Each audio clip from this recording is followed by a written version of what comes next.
बड़ा इंटरेस्टिंग सा आपका बयान है और आप ये कह रहे हैं कि जिस तरीके से जीतन राम मांझी बयान दे रहे हैं उनसे आपको सीखने की दरअसल जरूरत नहीं है, लेकिन जीतन राम मांझी कह रहे हैं कि चिराग पासवान के आसपास के चट्टे बट्टे क्या बयान देते हैं उससे मुझे कोई लेना देना नहीं है। ये अचानक लड़ाई कहां से शुरू हो चुकी है आप दोनों के बीच में, एचएएम और हिंदुस्तानी अवामी मोर्चा और आपकी पार्टी के बीच में?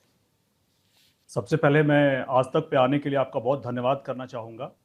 और आपने अगर मेरा बयान ध्यान से देखा होगा तो मैं जीतन राम मांझी जी के का जो अनुभव है उसका लाभ अवश्य लेना चाहूंगा।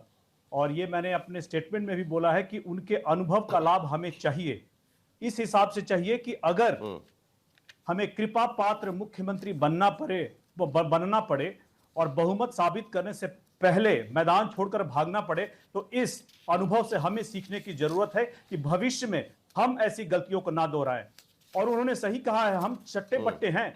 अगर हम अपने नेता के आदर्शों में विश्वास करते हैं, उनके उद्देश्यों में भी विश्वास करते हैं, हम बिहार फर्स्ट बिहारी फर्स्ट में विश्वास करते हैं और हमें इसके लिए चट्टे बट्टे भी कहा जाता है, तो अपने नेता के आदर्शों के लिए, अपने नेता के उद्देश्यों के लिए, उसके विजन के लिए अगर हम चट्टे बट्टे ही सही लेकिन बड़े ही प्रभावी चट्टे बट्टे हैं।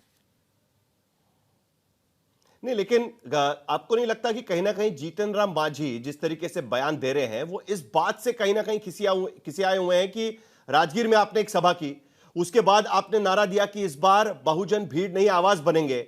आप दूसरी तरफ यह भी दावा कर रहे हैं कि दलितों के असली हितैषी चिराग पासवान है।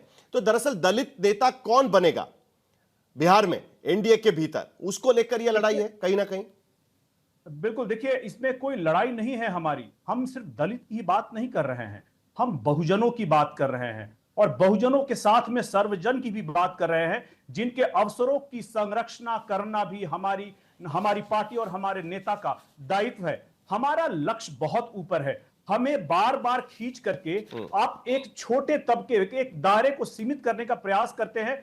इसके खिलाफ हम लोग लगातार अपने लक्ष्य को, अपने बार को बहुत ऊपर रखना चाहते हैं, क्योंकि हम जब बिहार की बात कर रहे हैं, हम अपने नेता के बिहार आके चुनाव लड़ने की बात कर रहे हैं, तो हम किसी एक वर्ग, एक तबके, एक समाज की बात नहीं कर रहे हैं। हम पूरे बहुजन की बात कर रहे हैं, हम पूरे सर्वजन की बात कर रहे हैं। लेकिन होता यह है कि जब भी हम कोई सफल कार्यक्रम करते हैं तो हमारे दायरे को छोटा करने का प्रयास हर बार किया जाता है, जो हम लोगों को स्वीकार्य नहीं है। इसलिए हर अपनी आम सभा के साथ, हर अपने नेता के पब्लिक मीटिंग के साथ हम उस दायरे को और बड़ा करते चले